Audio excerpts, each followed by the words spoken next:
Okay, my name is Bobby Vaught. Don't forget to hit the subscribe button if you so choose. This is going to be lesson number 17 in a series that I've done. Everything you need to know to understand investing.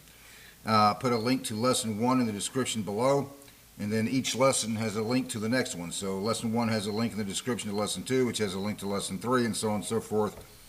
You go through all 17 of them, you will understand investing as well as 99.99% of the people out there, or better. Okay. All right. So today we're going to do something just a little bit different from what we've done in the past. We're going to take some knowledge that we learned in lessons 3, in this case in lessons 3 and 12, and just apply it. Okay. So in lesson 3, we talked about a lot of things: revenue growth. We didn't talk about valuations yet. We were talking about growth things: revenue growth, earnings per share growth, dividend growth, and the like. Many other topics we covered in lesson 3. In lesson 12, I don't remember how long lesson 12 was. It went a little long. I think it was like half an hour, give or take, explaining why there's no such thing as just blindly buy and hold forever. Okay? I have both Apple and Microsoft in my portfolio. Does that mean that my descendants should own them 100 years from now? Maybe. Does it mean I should own them 10 years from now? Maybe. We don't know. Okay? There's no such thing as buy and hold forever. In this case, however, we're going to talk about Pepsi. So several months ago, I made several purchases of Pepsi that the cost per share averaged out to about $130 per share. The price popped up, and I just had it a few months, and it did well. It didn't do super great, but it did well for me. I mean, it popped over just a few months. It went up to about $144 per share. However, I ended up having to sell it. Okay, and here's why. Oh yeah, the other thing we talked about in lesson 3, we talked about covered a lot of territory in that lesson, including the payout ratio. Remember, the payout ratio, don't confuse it with the PE, that's a valuation. The payout ratio is the dividends per share, that's over the course of a year, dividends per share divided by the earnings per share, or dividends divided by earnings. You're looking for a low number there. Anything less than 50% is generally considered good. Not that everything in my portfolio is less than 50%, but I mean that has to be taken into context with a lot of other factors and so forth. But in any event, a lot of other metrics. In any event, so Pepsi, it did well. It went from about 130 to 144 over a period of just a few months, plus dividends. It has a good dividend yield as far as the current yield. However, we're not just, go back to lesson 3, we never just blindly look at the current yield, blindly looking for high yield, okay? So in any event, the payout ratio, it jumped up to 101%. At 100%, that means they're paying out in dividends as much as the earnings. That's not a good sign, okay? It's not that I think Pepsi is going to go just bust anytime in the near future. Not likely.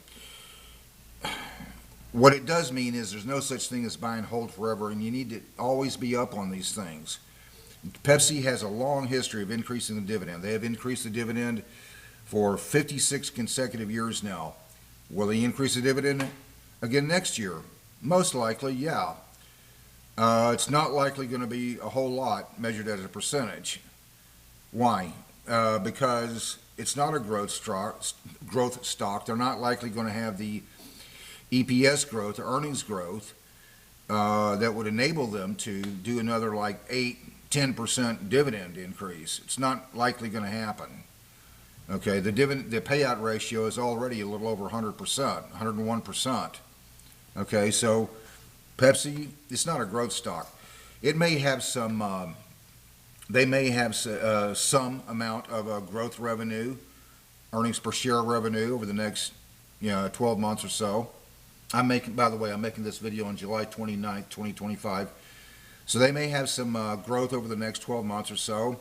It's not a growth stock, however. It's not likely going to be enough growth that's sufficient for them to have a significant increase in the dividend measured as a percentage. They're probably most likely going to increase the dividend again next year. It's not likely going to be something like 10% increase in the dividend. It's going to be significantly less than that. Okay, so just something to keep in mind. So that's just this lesson 17 is just applied knowledge, okay? Taking things we learned in lesson 3 and lesson 12. No such thing as buy and hold forever. Fortunately for me, Pepsi was in the, where I bought it was in the 401k, where I have to pay a tax on the, yes, I have to pay a tax on the distribution every year. However, that tax is incidental. What I mean by that is I would have to pay that tax anyway, so it's not like I really need to. It's not a capital gains tax, okay, so I don't have to factor that into the decision, the capital gains tax, factor that into the decision about when I want to sell XYZ and buy ZYX. I would have to pay that a tax on that distribution anyway. Might as well, try to drive up that value as much as possible, taking into consideration risk-reward factors, which was also a previous lesson. Okay, so that's about it today. Just applied knowledge, explaining why I bought Pepsi and then just recently sold it. All right? In fact, that was just last week. I think that was on, this is what is today? This is Tuesday. That was either Thursday or Friday of last week when I had to just let it go and, find something else. Okay, so there it is. We're going to keep this lesson number 17 today pretty short. Just wanted to explain an example of why sometimes you just have to let something go and move on. All right? So until next time, so that's a short lesson for today. Lesson 17 was applying some things that we previously learned.